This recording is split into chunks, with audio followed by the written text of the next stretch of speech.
I was halfway through my morning coffee when I noticed the official-looking envelope taped to my cabin door in Pine Ridge, Montana. The return address made my blood run cold. Whispering Pines Homeowners Association, followed by a notice of foreclosure proceedings for unpaid dues totaling $18,000.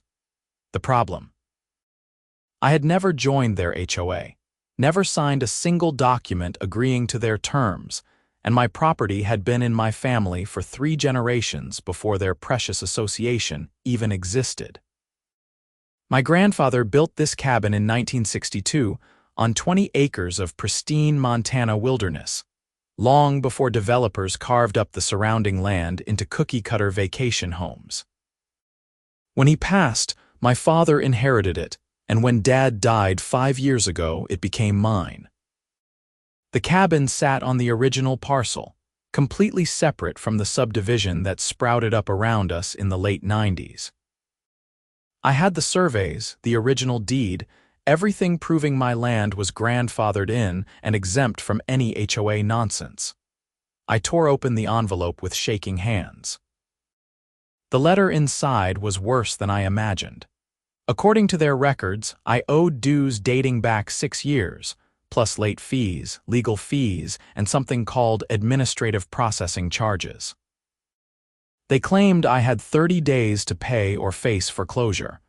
At the bottom, in neat cursive, was a signature: Patricia Hendricks, HOA President.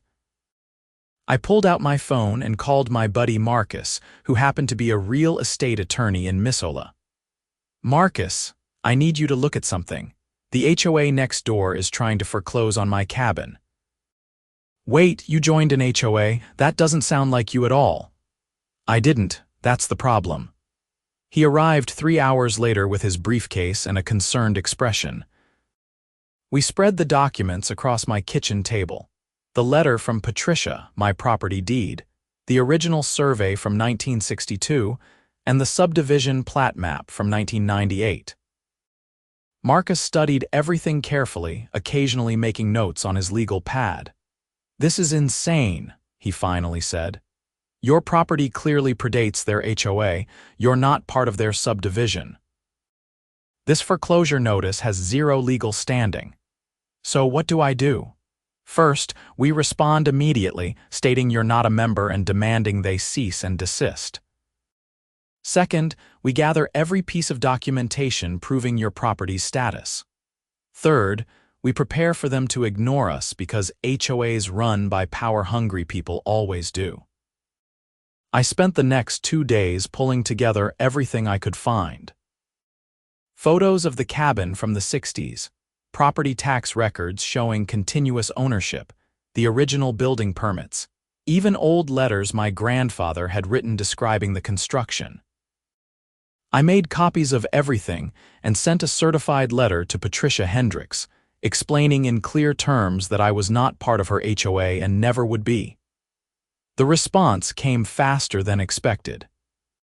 Instead of backing down, Patricia doubled down. She sent another letter, this time claiming that Montana state law required all properties within a certain geographic boundary to participate in HOA governance, regardless of when they were built. She cited several statutes that, upon Marcus reviewing them, were either misinterpreted or completely fabricated. "She's making up laws now," Marcus said, his voice tight with anger. "This woman is either incredibly stupid or intentionally malicious. Either way, we need to shut this down hard." We scheduled a meeting with Patricia and the HOA board. The meeting was set for the following Thursday at the community center, a bland building at the entrance of Whispering Pines subdivision. I arrived with Marcus, both of us carrying folders full of documentation. Patricia was exactly what I expected. She was a woman in her mid-50s with an angular haircut, dyed an unnatural shade of blonde, wearing a blazer that screamed, "Let me speak to your manager." 2 other board members flanked her: a nervous-looking man named Gerald who kept adjusting his glasses, and a younger woman named Stephanie who seemed more interested in her phone than the meeting. "Mr. Morrison," Patricia began, her voice dripping with false sweetness. "Thank you for finally responding to our notices. We can arrange a payment plan if the full amount is difficult for you." "Mrs. Hendricks," I said calmly, "I'm not paying anything because I'm not a member of your HOA. My property predates your subdivision by 36 years. Her smile didn't waver. "That's a common misconception. When the Whispering Pines community was established, all surrounding properties within a half-mile radius were automatically enrolled for the greater good of the area." Marcus leaned forward. "That's completely false. Montana law requires explicit consent to join an HOA. Automatic enrollment doesn't exist. You can't unilaterally decide someone's property is part of your association." Patricia's smile finally cracked. "I have documentation that proves otherwise." "Then show us." She fumbled through a folder and produced a document that looked official at first glance. It was a resolution of geographic inclusion, dated 1998, signed by the original HOA board, declaring that all properties within their defined boundary were subject to HOA rules. There was a map attached, and someone had drawn my property inside the boundary with a red marker. Marcus actually laughed. "This is worthless. You can't sign a document saying someone else's property belongs to your HOA. That's not how property law works. Mr. Morrison's deed is clear. His property is not part of your subdivision plat." "This meeting is over." We stood to leave, but Patricia's voice stopped us, no longer sweet. "If you don't pay, we will foreclose. We have every legal right." "Try it," Marcus said. "We'll sue you personally and the HOA for harassment, slander of title, and anything else I can think of." As we walked to the car, I felt Marcus's hand on my shoulder. "This isn't over." "She's going to push forward. People like that never back down." He was right. 2 weeks later, I received another notice, this time stating that the HOA had filed a lien against my property with the county recorder's office. A lien on property I owned free and clear, for dues I never owed to an organization I never joined. I met Marcus at the courthouse in Kalispell the next morning. We pulled the lien documents, and sure enough, Patricia had filed paperwork claiming I owed $18,000 plus fees. The county recorder had processed it automatically without verifying the legitimacy of the claim. "This is actionable," Marcus said, his jaw clenched. "She's filing fraudulent liens." "That's a crime in Montana. We need to file a motion to remove this immediately and pursue legal action against the HOA." We spent the next month in legal warfare. Marcus filed a motion to discharge the fraudulent lien, which the court granted after a hearing where Patricia couldn't produce a single valid document proving I was an HOA member. The judge was clearly annoyed, stating on the record that HOAs needed to verify membership before filing liens. But Patricia wasn't done. She escalated. I came home one afternoon to find a crew putting up a fence along what she claimed was the HOA's property line, except the fence cut through my driveway, blocking access to my cabin. I called the sheriff's office immediately. Deputy Tom Wilson arrived within 20 minutes, a guy I knew from the local shooting range. He surveyed the situation and shook his head. "They can't block your access. That's illegal. Do you have your property survey?" I ran inside and grabbed the survey. Tom studied it, then walked over to the fence crew. "This fence is on Mr. Morrison's property and blocking his legal access. You need to take it down now." The crew foreman, a guy in his 30s with a sun-weathered face, shrugged. "We're just following the work order from the HOA. They said this was their property line." "They lied to you. This is private property and you're trespassing. Take it down or I'll have to cite you for obstruction." The foreman made a call, presumably to Patricia. After a heated conversation, he hung up and told his crew to pack up. But he left the fence posts and materials in my driveway, claiming he needed authorization to remove them. I spent the evening hauling fence posts and wire to the edge of my property, leaving them in a pile near the road. Marcus called while I was working. "I've got news." I did some digging into the HOA's finances. Want to guess where your supposed dues money was going? Where? Personal expenses. Patricia has been using HOA funds like her own checking account. She paid for a new car, multiple vacations, home renovations. I found receipts for over $200,000 in questionable expenses over the past 4 years. How did you find this? HOAs are required to maintain financial records accessible to members. I contacted a few homeowners in Whispering Pines who aren't happy with Patricia's leadership. They gave me copies of bank statements and expenditure reports. This woman is committing embezzlement, and she's using aggressive tactics like your foreclosure threat to keep people scared and compliant. So what's our move? We go nuclear. We file a lawsuit against Patricia personally and the HOA for harassment, slander of title, fraudulent lien filing, trespassing, and intentional infliction of emotional distress. We also report the embezzlement to the authorities. This stops now. The lawsuit was filed the following week. We asked for $3.8 million in damages, a number Marcus calculated based on the property value, emotional distress, legal fees, and punitive damages designed to make an example of Patricia and the HOA board. We also filed a formal complaint with the Montana Department of Justice regarding the embezzlement. The local newspaper picked up the story. HOA president faces lawsuit over foreclosure attempt on non-member property. The article detailed the situation, including the fraudulent lien and the suspicious finances. My phone started ringing with calls from other Whispering Pines residents who had stories about Patricia's abusive tactics. One woman, Linda, told me she was fined $5,000 for painting her front door blue instead of the approved colonial white. When she couldn't pay, Patricia threatened foreclosure. Another resident, Jim, said he was cited for parking his truck in his own driveway because it was a commercial vehicle, even though it was just a regular pickup he used for work. The fines kept piling up, and anyone who questioned Patricia was hit with more violations.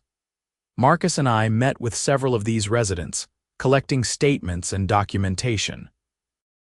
We were building a pattern of behavior showing Patricia used the HOA as a personal fiefdom, targeting anyone who challenged her authority, and using threats of foreclosure and mounting fines to maintain control.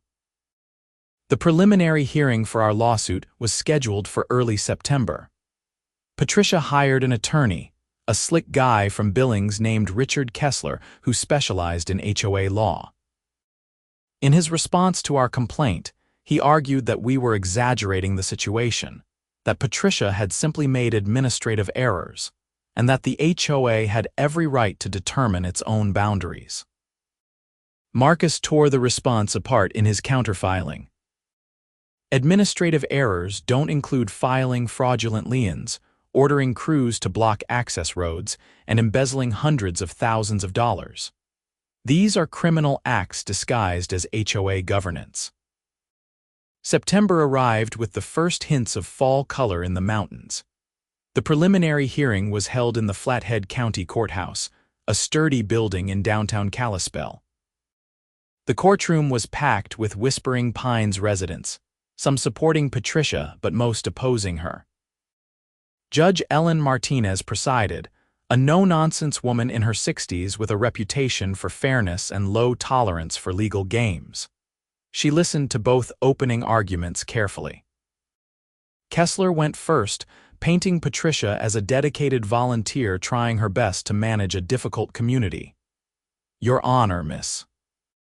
Hendricks has devoted years to the Whispering Pines HOA without compensation. Sometimes in the course of volunteer work, mistakes happen. Mr. Morrison's property status was unclear in the records, and the HOA acted on what they believed was accurate information." Marcus stood and buttoned his jacket. Your Honor, this case isn't about mistakes.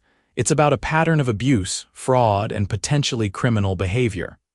Mr. Morrison's property status was never unclear. He has a deed dating back to 1962, more than 30 years before the HOA existed. Miss Hendricks filed a fraudulent lien knowing she had no legal standing.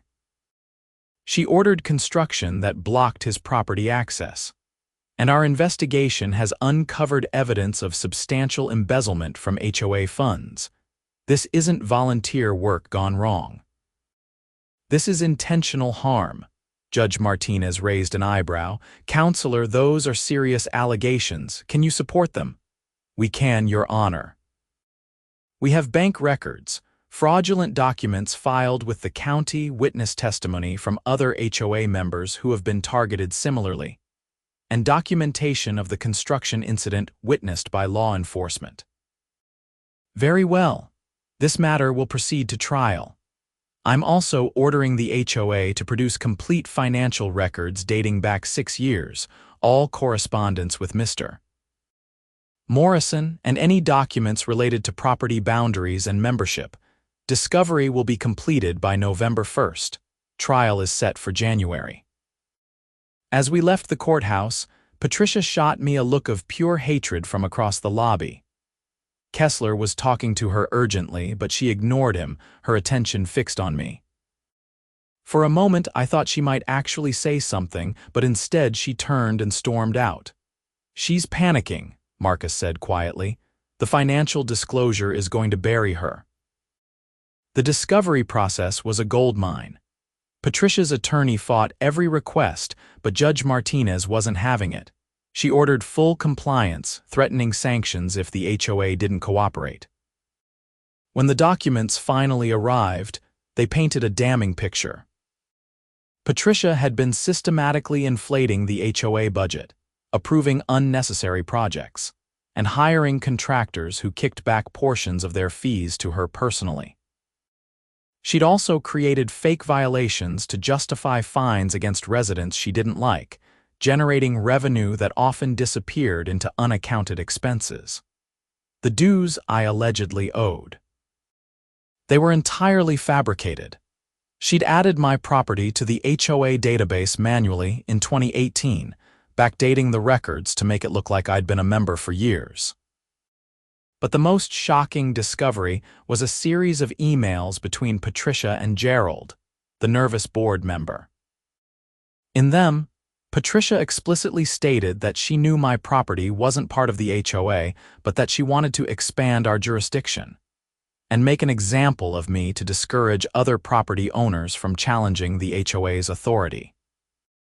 This is criminal conspiracy, Marcus said, reviewing the emails in my cabin. She knowingly filed a fraudulent lien and attempted to foreclose on property she knew she had no claim to. The Montana Attorney General is going to love this. We forwarded everything to the AG's office. Within 2 weeks, a criminal investigation was opened. 2 investigators showed up at Patricia's house with a warrant seizing computers, files, and financial records. The local news covered it extensively, and the HOA residents were in an uproar. An emergency HOA meeting was called. I attended as a spectator, sitting in the back of the crowded community center. The residents demanded Patricia's resignation. She refused, standing at the podium with her arms crossed. "This is a witch hunt orchestrated by a man who refuses to contribute to our community," she said, pointing at me. "I've done nothing wrong. Every action I've taken has been for the good of Whispering Pines." Linda, the woman who'd been fined for her blue door, stood up. "You fined me $5,000 for paint color. You tried to take my house. How is that for the good of the community?" Others joined in, sharing their stories. The room turned hostile, and Patricia finally stormed out, yelling about ungrateful neighbors and legal action. Gerald and Stephanie resigned from the board that night. An interim board was elected, and their first action was to fire Kessler and retain new counsel. The new attorney, a woman named Sarah Chen from Missoula, called Marcus the next day. My clients want to settle. They recognize that Miss Hendricks acted improperly, and they want to make this right without bankrupting the HOA and punishing innocent homeowners. Marcus and I discussed it over dinner at a local steakhouse in Kalispell. We could settle for a reasonable amount, maybe a few $100,000, legal fees, and a public apology. Or we can go to trial and potentially get nothing if a jury doesn't see it our way. What about Patricia? I asked. Does she get away with everything?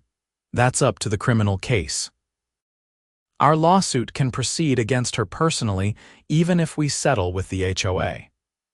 We agreed to meet with Sarah and the interim board. The meeting was civil, a stark contrast to my previous encounter with Patricia. The board apologized profusely, acknowledged that I was never an HOA member, and agreed to pay $300,000 to settle all claims against the HOA itself. They also agreed to file a formal retraction with the county recorder, removing any reference to my property in their records, and they would publish a public apology in the local newspaper. What about Patricia? I asked. We're pursuing separate action against her, the board president, a retired teacher named Margaret, said. She violated her fiduciary duty to the HOA, and we're seeking recovery of the embezzled funds. Your lawsuit against her personally is separate from our settlement. We shook hands. The settlement was formalized within a month, and I received a check for $300,000. Marcus's fees came out of that, but I still walked away with enough to make significant improvements to the cabin and cover the stress and hassle of the past year. The criminal case moved forward. The Attorney General's office charged Patricia with embezzlement, fraud, filing a false lien, and conspiracy to commit theft. The evidence was overwhelming. In March, nearly a year after the first foreclosure notice appeared on my door, Patricia stood in front of Judge Martinez again, this time in a criminal proceeding. The trial lasted 3 days. Prosecutors presented the fake lien, the emails showing she knew my property wasn't part of the HOA, financial records proving embezzlement, and testimony from multiple Whispering Pines residents describing her abusive tactics. Kessler was gone, replaced by a public defender after Patricia's funds dried up. The defense's strategy was to claim she was overwhelmed and made mistakes under pressure, but the emails destroyed that narrative. The jury deliberated for 4 hours, guilty on all counts. Judge Martinez scheduled sentencing for 2 weeks later. I attended along with Marcus and several Whispering Pines residents. Patricia sat at the defense table looking smaller than I remembered, her previous confidence completely gone. The judge was thorough in her condemnation. Miss Hendricks, you abused a position of trust in your community. You targeted innocent people, filed fraudulent legal documents, and stole money meant to benefit your neighbors.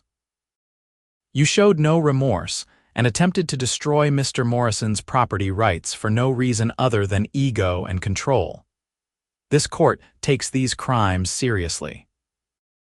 She sentenced Patricia to 5 years in prison, with eligibility for parole after 3, and ordered restitution of $260,000 to the HOA and $50,000 to me, personally, for the fraudulent lien and emotional distress. It wasn't the full $3.8 million we'd originally sued for, but combined with the HOA settlement, it was substantial. My civil lawsuit against Patricia personally was still pending, but with her criminal conviction and impending prison sentence, Marcus and I discussed whether it was worth pursuing. She's going to prison and owes restitution already, he said. We could get a judgment, but collecting from someone in prison is nearly impossible. Sometimes the victory is enough. I thought about it for a long time, sitting on my cabin porch watching the sun set over the mountains. The same mountains my grandfather had watched while building this place 60 years ago. Patricia had tried to take this from me, tried to erase my family's history and claim our land for her petty empire. She'd failed and she was paying the price. Let's close it out, I told Marcus. File for dismissal of the personal suit. She's done. The HOA paid, the state prosecuted her, I just want to move on. He filed the dismissal the next day. The legal saga was finally over. Life returned to something resembling normal. The new HOA board at Whispering Pines actually did their jobs properly, maintaining common areas and enforcing reasonable rules without the tyranny Patricia had imposed. Several residents reached out to thank me for standing up to her, saying my lawsuit had freed them from years of fear and abuse. Linda, the Blue Door woman, invited me to a community barbecue that summer. "We're calling it the Freedom from Patricia Party," she joked. "You're the guest of honor."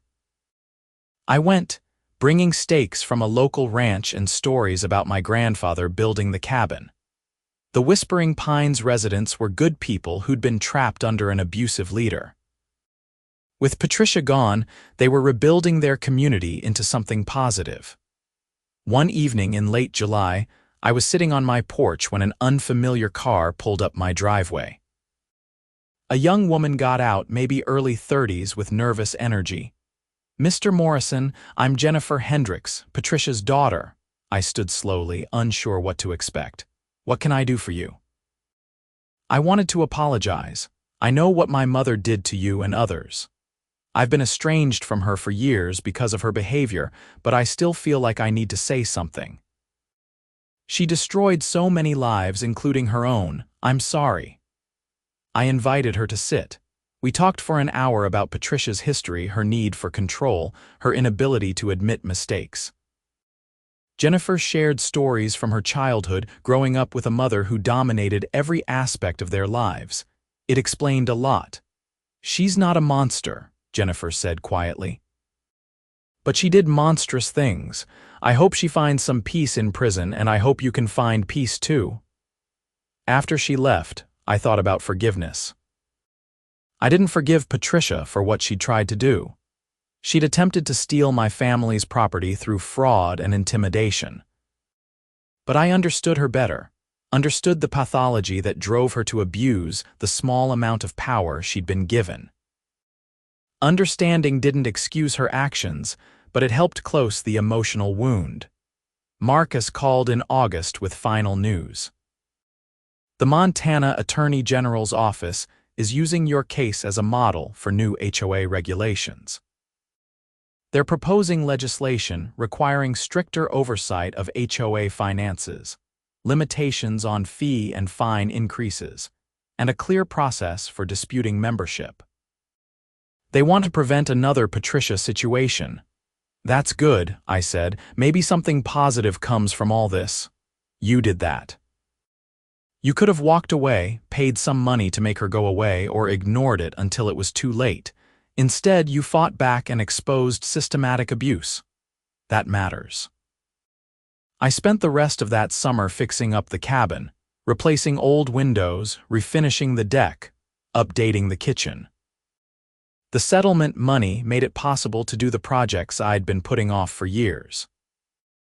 Every nail I hammered felt like reclaiming something, building on my grandfather's legacy rather than watching it get stolen by bureaucratic bullies. In September, the newspaper ran a follow-up article on the case. "HOA reform proposed after Whispering Pines scandal" was the headline. The article quoted state legislators discussing new protections for homeowners and increased penalties for HOA officers who abused their authority. My name was mentioned as the property owner whose lawsuit had exposed the problems. I got calls from across Montana, from people dealing with their own HOA nightmares. I couldn't help them all, but I shared Marcus's contact information and told them to document everything, never back down from illegal demands, and remember that property rights existed long before HOAs and would outlast them too. Winter came early that year, snow blanketing the mountains by October. I spent evenings by the fireplace, reading and enjoying the silence. The peace I'd fought for was finally real. My property was secure, my family's legacy protected, and Patricia was behind bars where she couldn't hurt anyone else. The Whispering Pines HOA sent me a Christmas card, signed by the entire board, thanking me again for exposing Patricia's crimes. Inside was a gift certificate to a local restaurant and a handwritten note from Margaret. "You saved our community. We're forever grateful." I hung the card on my fridge, a reminder that sometimes fighting back against injustice doesn't just help you. It helps everyone. On New Year's Eve, Marcus came up to the cabin with his family. We cooked dinner together, watched the kids play in the snow, and toasted the end of a long, difficult year. "To property rights and standing your ground," he said, raising his glass. "To family, friends, and knowing when to lawyer up," I replied. We laughed and it felt good. The fight was over. The war was won. My cabin stood exactly where my grandfather had built it in 1962, and it would stand there long after I was gone. Proof that some things can't be taken by people with clipboards and inflated senses of authority. Patricia was released to a work release program after serving 2 years of her sentence. I heard about it through the local grapevine. She was living in a halfway house in Missoula, working at a grocery store, and barred from any HOA involvement as a condition of her parole. I didn't reach out, and she didn't contact me. Some endings don't need reconciliation, just distance. The Montana legislature passed the HOA Reform Act in the spring legislative session. It included most of the protections the Attorney General had proposed: mandatory annual financial audits, term limits for board members, a state ombudsman for HOA disputes, and severe penalties for filing fraudulent liens or other abusive tactics. Governor's office sent me a letter thanking me for bringing attention to these issues. I framed the letter and hung it in my cabin office, next to photos of my grandfather at the construction site in 1962. The timeline of my family's presence on this land was clear, unbroken, and now legally protected in ways that would prevent future Patricias from trying what she'd attempted. Life moved on in the way life does. I returned to my work as a freelance writer, taking assignments that let me stay in Montana and enjoy the mountains. The cabin became more than just a family property. It became a symbol of resistance against overreach, a reminder that individual rights still mattered even in an age of increasing regulations and community restrictions. The Whispering Pines community flourished under new leadership.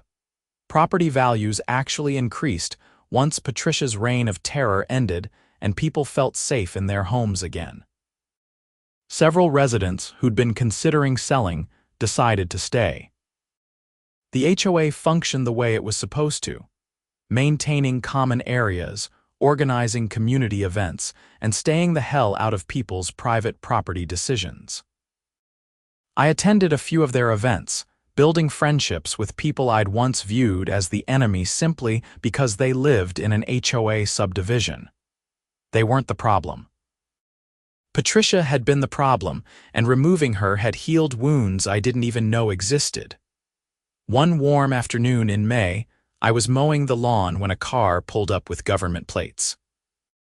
A man in his 50s got out, wearing a suit despite the heat. "Mr. Morrison, I'm David Kelso from the Montana Attorney General's office. Do you have a few minutes?" We sat on the porch, and he explained that they were compiling a comprehensive report on HOA abuse in Montana, using my case as the primary example. "We've identified similar situations across the state.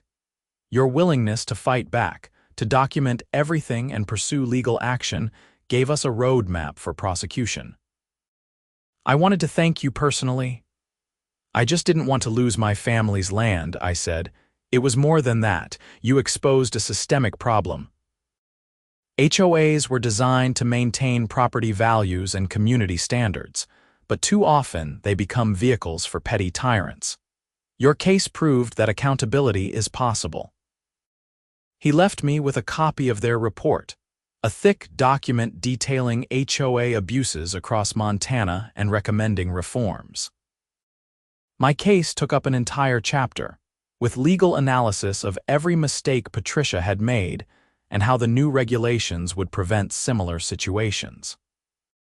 I read it that evening, reliving the stress and anger of those months. But I also felt pride. I'd stood my ground when it would have been easier to give in or give up. I'd protected not just my property but established precedent that would protect others. The summer brought tourists to Montana, people escaping city heat for mountain cool. Some of them had heard about my case and stopped by, curious about the cabin that had sparked a legal battle and legislative reform.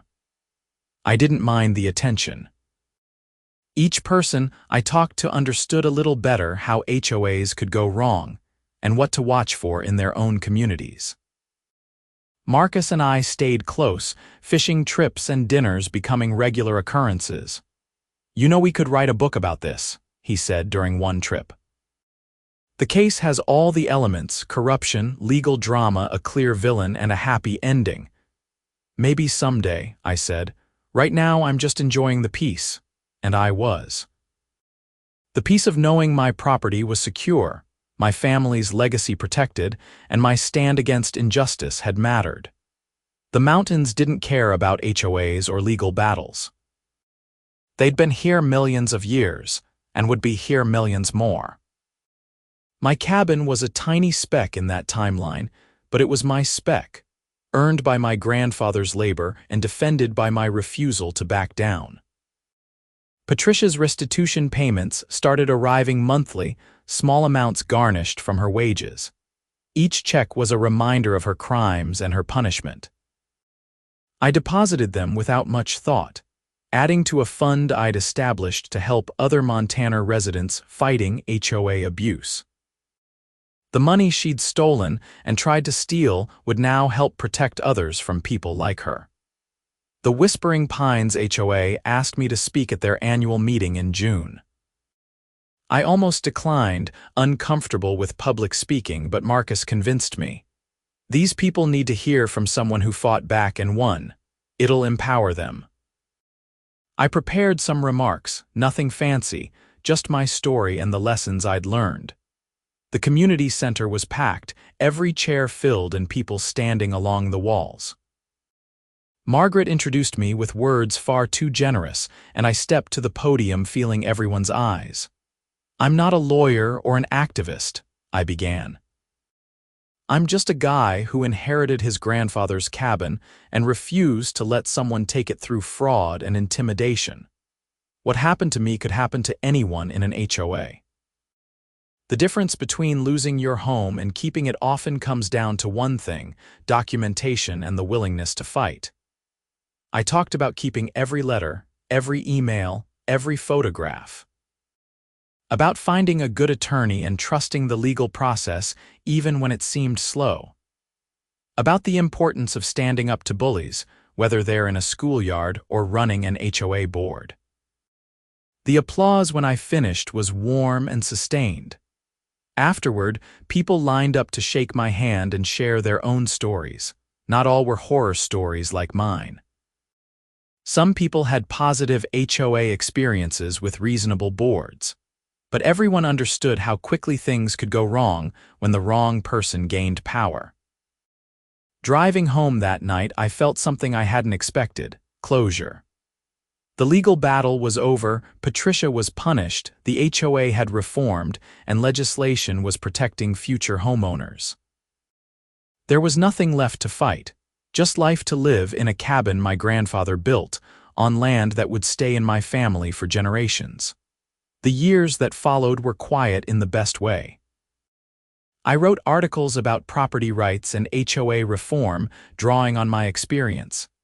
Some were published in legal journals, others in mainstream publications. Each one helped spread awareness about the importance of understanding property law, and not blindly trusting that HOA boards were acting legally. I testified before the state legislature twice, supporting additional HOA reforms and sharing my story with lawmakers. It was surreal, a freelance writer from a mountain cabin influencing state policy. But my case had become the template for understanding HOA abuse in Montana. Patricia completed her sentence and disappeared from public life. I heard through the grapevine that she'd moved to Idaho, working under her maiden name and avoiding any community involvement. I hoped she'd learned something, but I never wanted to find out. Some people just needed to stay in the past. The cabin aged gracefully, as cabins in good hands do. I maintained it carefully, respecting my grandfather's craftsmanship while adding modern conveniences. Solar panels on the roof, new insulation in the walls, updated plumbing and electrical. The bones of the place remained 1962, but it functioned in the 21st century. I thought often about what might have happened if I'd ignored that first foreclosure notice or paid the money to make Patricia go away. My property would be gone, or I'd be trapped in an endless cycle of fake violations and mounting fines. Other Whispering Pines residents would still be living in fear. Patricia would still be embezzling and abusing her power. The cascade of positive changes that followed my decision to fight wouldn't have happened. That thought was simultaneously empowering and sobering. Individual actions mattered. Standing up to injustice, even small local injustice, could ripple outward in unexpected ways. My grandfather probably never imagined his cabin would become the center of a legal battle that reformed HOA law across Montana. But he'd built something worth fighting for, and I'd honored that by fighting. Marcus retired from active practice after 25 years, moving to a small town near Glacier National Park. We still talked regularly, two friends bonded by legal warfare and shared principles. "You know what I'm proudest of?" he asked during one call. "Not the settlement or the criminal conviction. It's the kids who will grow up in Whispering Pines never knowing what Patricia's HOA was like. We gave them a better community." He was right. That was the real victory. Not money or legal precedent, but the knowledge that real people lived better lives because we'd fought back against someone who'd abused her power. The Montana Attorney General's office continued using my case in training materials for prosecutors and consumer protection staff. I was invited to speak at several legal conferences, sharing the homeowner's perspective on HOA disputes. It was strange being treated as an expert on something I'd learned by necessity, but I shared what I knew and hoped it helped. The cabin became something of a landmark in the area. Tour guides mentioned it, the cabin that sparked Montana's HOA reforms. I didn't advertise or encourage visitors, but I didn't turn away the occasional curious person who stopped by respectfully. Most just wanted to see the place and thank me for fighting. I always invited them to sit on the porch for a few minutes, sharing the view my grandfather had loved. Those conversations reminded me why I'd fought. It wasn't abstract principle or legal theory. It was the simple human right to own property, improve it, pass it to your children, and tell overreaching busybodies to go to hell when they claimed authority they didn't have. My grandfather had understood that. He'd built this cabin with his own hands specifically to have a place where he answered to no one. I'd preserved that, and I'd helped others preserve their own versions of it. The Whispering Pines HOA continued thriving under competent, honest leadership. They even won a state award for community excellence, recognizing their transformation from Patricia's authoritarian nightmare to a model of proper HOA governance. Margaret sent me a photo of the award ceremony with a note, "This is your victory too." I framed the photo and added it to my cabin office wall, the timeline of the legal battle documented in newspaper clippings, legal filings, and photographs. It was history now, my family's history and Montana's history. Future generations would look at those documents and understand that regular people could fight injustice and win, even against organizations that seemed powerful.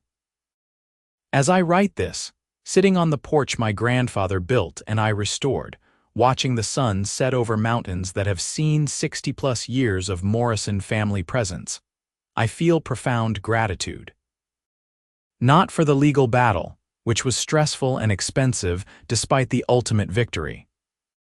Gratitude for the outcome, for the system working despite its flaws, for friends like Marcus who stood beside me, and for the opportunity to protect something meaningful.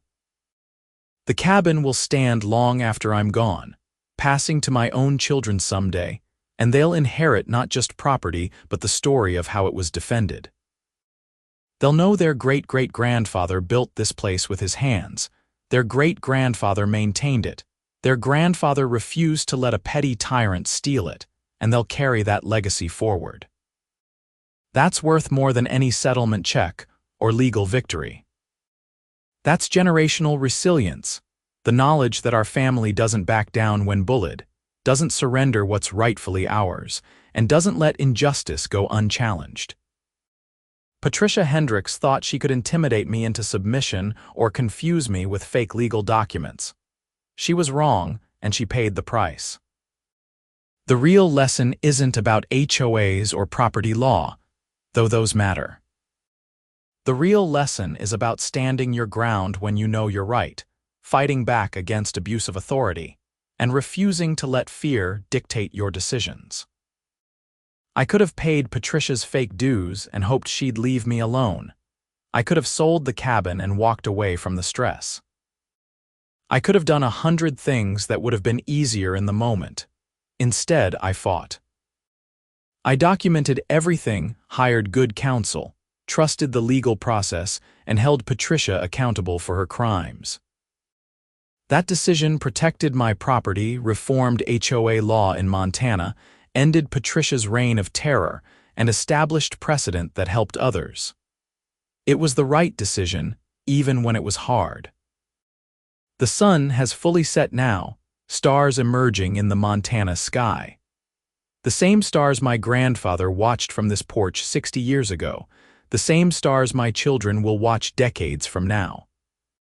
The land endures, family endures, and the principles we fight for endure. Patricia Hendricks is a footnote in that story, a cautionary tale about what happens when small people get small amounts of power and lose all perspective. I won't forget her or what she tried to do. But I won't let her define this place or this story either. This is a story about family, legacy, standing your ground, and the simple truth that owning property means something in America. It means you have rights that can't be trampled by HOA presidents or fake legal documents. It means you have the power to say no to people who claim authority they don't possess. And it means you have the responsibility to fight back when those rights are threatened, not just for yourself, but for everyone who comes after. My grandfather would be proud, I think. He built this cabin as a refuge from the world's complications, a place where he controlled his own destiny. I've preserved that, fought for it, and ensured it continues for generations. That's all any of us can do, protect what matters, fight for what's right, and leave the world a little better than we found it. The cabin stands. The family endures. Justice was served. And Patricia Hendricks learned that trying to steal someone's home through fraud and intimidation carries consequences that echo far beyond what she imagined when she taped that first foreclosure notice to my door.